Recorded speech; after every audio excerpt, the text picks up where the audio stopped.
Les traces sur les chaussettes et les prises de tête avec les arbitres concernant les marques sur la surface, pas de doute, le tennis sur terre reprend dès ce dimanche avec le tournoi de Monte-Carlo dont le tirage au sort a eu lieu hier et qui nous promet un super tournoi. Et je vous propose aujourd'hui d'analyser ensemble ce tableau. Donc on attaque tout de suite et c'est parti, let's go!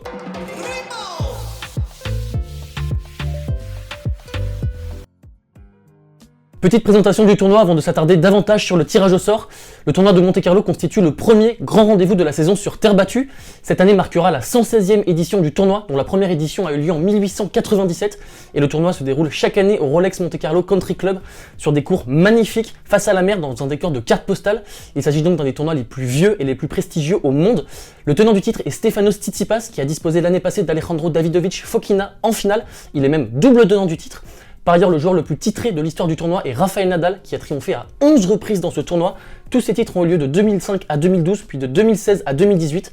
Et puis enfin, historiquement, le tournoi se déroule dans des conditions venteuses, donc on va vraiment surveiller avec attention la météo lors de cette édition. Ces derniers jours, le tournoi a fait face à une avalanche de forfaits. On peut citer entre autres Rafael Nadal, titré donc à 11 reprises dans l'histoire du tournoi, Carlos Alcaraz, le numéro 2 mondial, Pablo Carreno Busta, Denis Shapovalov, Yoshito Nishioka, Gaël Monfils, Fabio Fognini, titré en 2019, Sébastien Corda et puis enfin Tommy Paul. Mais malgré tout, le tournoi dispose d'un tableau très relevé qu'on va désormais analyser quart par quart de tableau.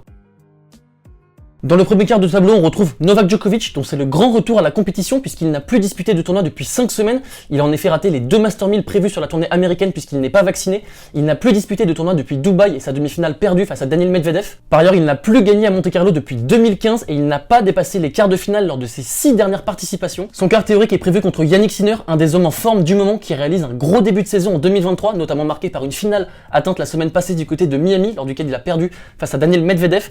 Les têtes de série dans cette partie de tableau sont Lorenzo Musetti et Hubert Hurkacz. Attention à Lorenzo Musetti qui a déjà pris 2-7 à Novak Djokovic en 2021 à Roland Garros, qui a même mené 2-7-0 contre lui avant de finir par s'incliner.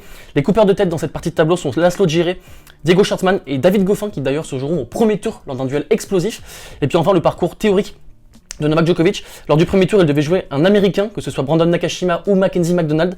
Et par la suite, ça sera donc Lorenzo Musetti, Yannick Sinner, Daniil Medvedev et pourquoi pas Stefanos Tsitsipas en finale. A noter qu'il a récupéré la place de numéro 1 mondial la semaine passée au profit de Carlos Alcaraz et qu'il tentera de viser un 3e titre à Monte-Carlo après ses titres obtenus en 2013 et en 2015.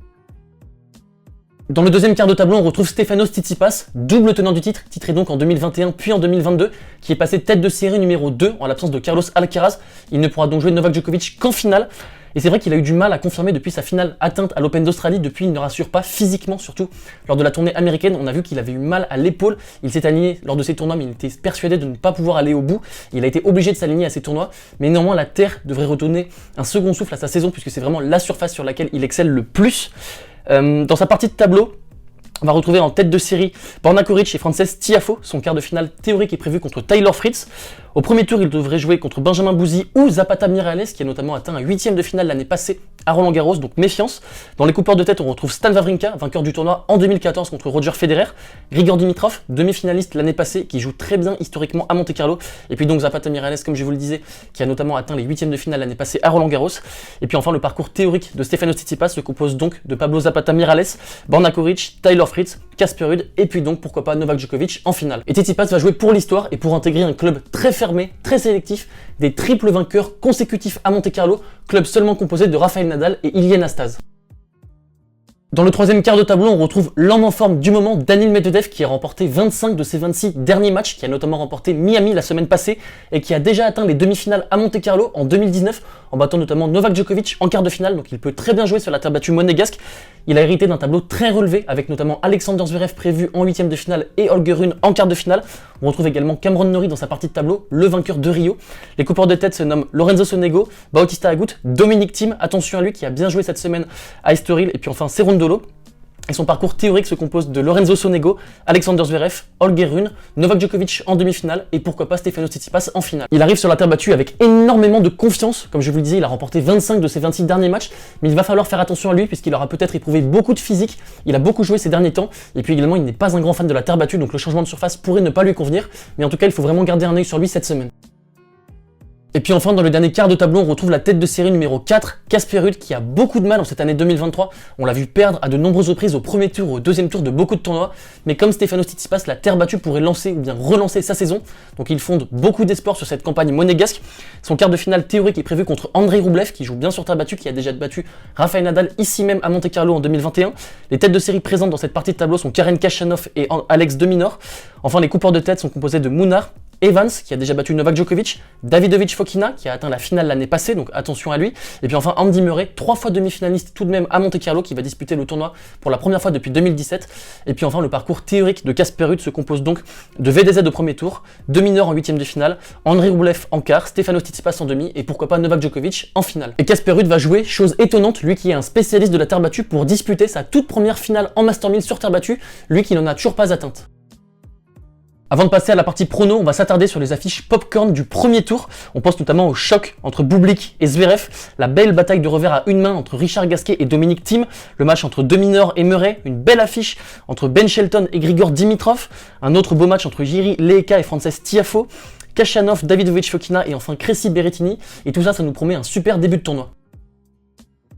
Alors si on fait le point, comme vous allez le voir à l'écran, voici les quarts de finale théoriques de cette édition de Monte-Carlo. On retrouve donc Djokovic face à Sinner, Medvedev face à Holger Rune, et puis dans la partie basse de tableau, on retrouve Casper Ruud face à Andrei Rublev, et puis enfin Taylor Fritz face à Stefanos Tsitsipas.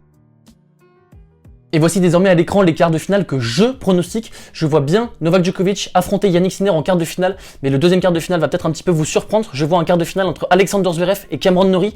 En effet, je pense que Zverev va prendre le dessus sur Medvedev. Il a plus de références sur terre battue, il a déjà été titré notamment à Madrid et à Rome, et ça peut jouer, surtout que Daniil Medvedev, comme je vous le disais, aura peut-être un petit peu de fatigue musculaire et psychologique. Et puis également, je vois Cameron Norrie prendre le dessus sur Holger Rune. Également, je vois une belle affiche entre Andrei Rublev et Casper Ruud, donc le quart de finale théorique, mais je vois Grigor Dimitrov rallier les quarts de finale et tirer parti du fait que ni Frances Tiafoe ni Taylor Fritz ne soient des grands amateurs de terre battue, et donc défier Stefanos Tsitsipas pour une place en demi-finale. Et on arrive à la partie où ça devient intéressant, la partie où je me mouille. Alors je vais me mouiller. Je vois Stefanos Tsitsipas remporter pour la 3e saison consécutive le tournoi de Monte-Carlo pour plusieurs raisons. La première, c'est qu'il joue historiquement très bien à Monte-Carlo. Comme je vous le disais, il a remporté les 2 dernières éditions. Et puis surtout, il a bénéficié d'un tableau en or. En effet, dans l'autre partie de tableau, il a donc échappé à Novak Djokovic, Daniil Medvedev, Yannick Sinner, Holger Rune et Alexander Zverev. Et ça peut jouer. Il devrait donc avoir des matchs plutôt facile pour se qualifier jusqu'en finale, et je le vois battre en finale Alexander Zverev. Je vois Zverev réaliser un gros tournoi, monter en puissance tout au long de la semaine et rallier la finale, mais perdre face à Stefanos Tsitsipas, puisque les deux joueurs se sont joués à de nombreuses reprises sur terre battue, et le bilan est sans appel en faveur de Stefanos Tsitsipas, qui a triomphé à 4 reprises pour seulement une seule défaite d'Alexander Zverev sur terre battue, et il l'a battu dans chacun des gros tournois, y compris à Monte-Carlo. Il l'a notamment battu donc à Madrid, Roland-Garros, Monte-Carlo et Rome. Et donc pour toutes ces raisons, je vois une victoire de Stefanos Tsitsipas dimanche prochain face à Alexander Zverev en finale. Et voilà les talkers, on arrive à la fin de cette analyse du tournoi. N'hésitez pas à me dire ce que vous pensez de mon prono, si vous voyez également Stefanos Tsitsipas remporter ce tournoi pour la 3e saison consécutive, ou bien si vous voyez un autre joueur triompher. N'hésitez pas à me le dire dans les commentaires, je serais très curieux de vous lire. En tout cas, je vous souhaite à tous un très beau tournoi. Je vous embrasse et je vous dis à très vite sur la chaîne. Ciao!